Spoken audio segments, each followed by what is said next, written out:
Hi, I'm Isabella Galichia.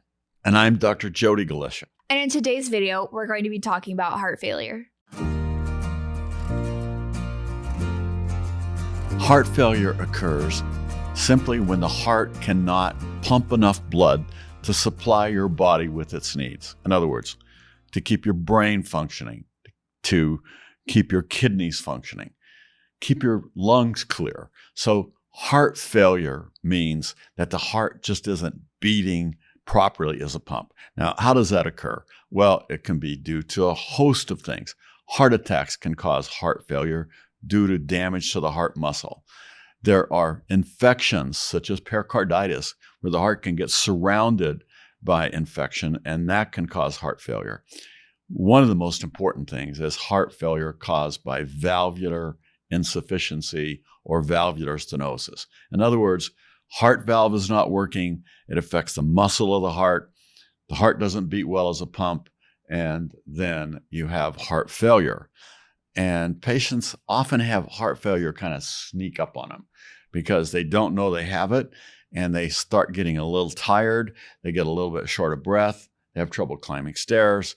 And when they go to the doctor listens to them and says, well, there's a sound here that I don't like with my stethoscope. I'm going to do an echocardiogram. And then you find valvular disease or the heart not pumping well and not providing an adequate amount of oxygen and hemoglobin to the rest of the body. Awesome. So if I had a family member who is diagnosed with heart failure, what would be some of the questions I should recommend to ask their doctor? Well, I'd say, first of all, how did this heart failure develop? Do I have a bad heart valve? Did my muscle suddenly deteriorate? Did I have an infection of the heart muscle? There are many, many questions that one could ask. Do I have anemia? In other words, did something go wrong with the amount of hemoglobin in my blood that could lead to heart failure? But more commonly, heart failure is due to simply the heart muscle playing out over time. It just doesn't work properly. And of course, add that with a heart valve that isn't working right, or multiple valves that aren't working properly, then you have true heart failure. So one of the questions is, what are the other things that I have? Other things that could be causing it. Then what can I do? Do I lose weight? Do I take in less salt? Do I stop drinking alcohol? What can I do to kind of make myself better, to make my condition not as compromised as it was? How much exercise should I do? Because if your heart's already failing, you say, should I be out walking fast? Should I still be trying to play tennis and doing other things? It all depends on why you have heart failure and how bad it is.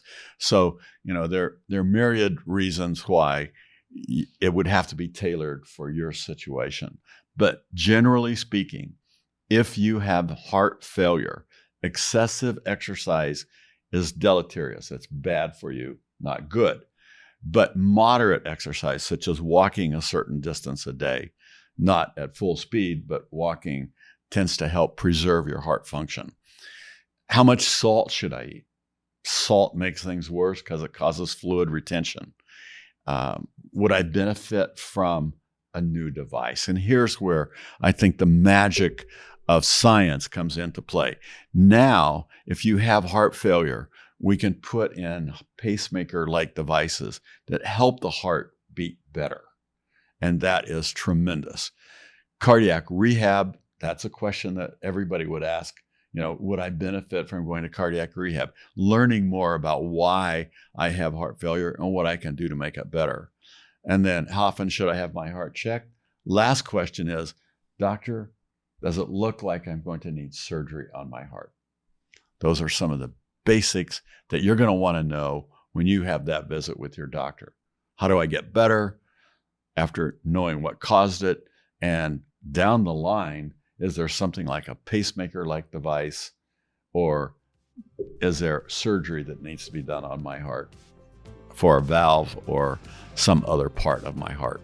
Thanks so much, doctor. And thank you for watching. And be sure to like and subscribe and visit hearthealthcommunity.com to learn more about heart failure.